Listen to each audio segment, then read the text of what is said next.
De leur petit corps se dégage une pure innocence. Les bébés sont des êtres fragiles, une fragilité qui demande une attention particulière des parents, surtout quand la température est en baisse. La valeur normale de température, c'est 37 degrés. Donc, en deçà de 37 degrés, entre 37 et 36,5, on parle d'une réaction au froid.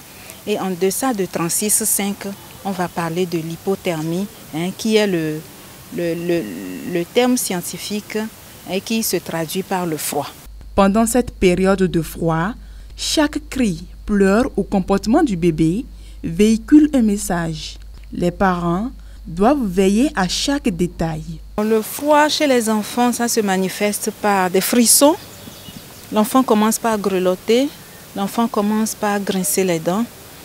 Et donc, dès que l'enfant commence par développer ces signes, les parents doivent savoir tout de suite que l'enfant a froid. Les tenues doivent être pensées et choisies avec munitie pour maintenir la température corporelle du nouveau-né dans les normes. Les personnes âgées rencontrées insistent sur la délicatesse de cette saison, surtout lorsque le vent qu'on respire pourrait avoir des bactéries. Ce que moi je propose souvent aux jeunes femmes, il faut habiller le bébé. Puis c'est un contact de l'air qui souffre et des fluides de refroidissement un peu partout. Ils peuvent être victimes de bactéries.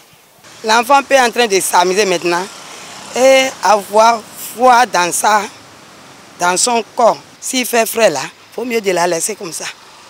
Si tu veux qu'il lave là, tu prends l'eau chaude. Des avis que les spécialistes partagent et complètent. Il y a des échanges de température qui se font au niveau de la tête. Il faut porter les bonnets aux enfants et il faut couvrir aussi les extrémités, c'est-à-dire les pieds, les mains. Et après ça, il faut couvrir tout le corps.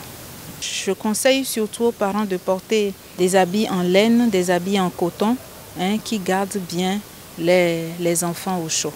Les pédiatres pointent du doigt le froid.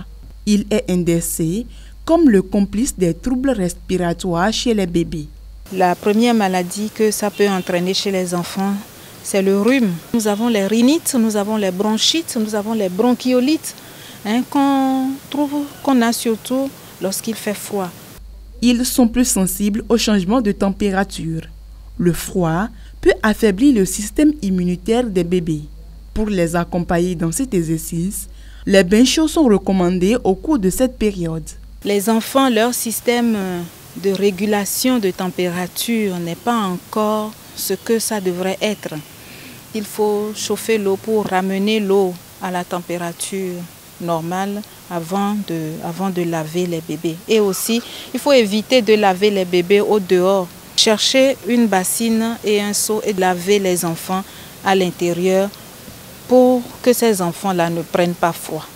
Entre les températures changeantes et les risques accrus sur la santé des bébés, l'attention des parents façonne un monde où chaque nouveau-né doit être entouré d'une bulle de précaution et d'amour en saison de froid.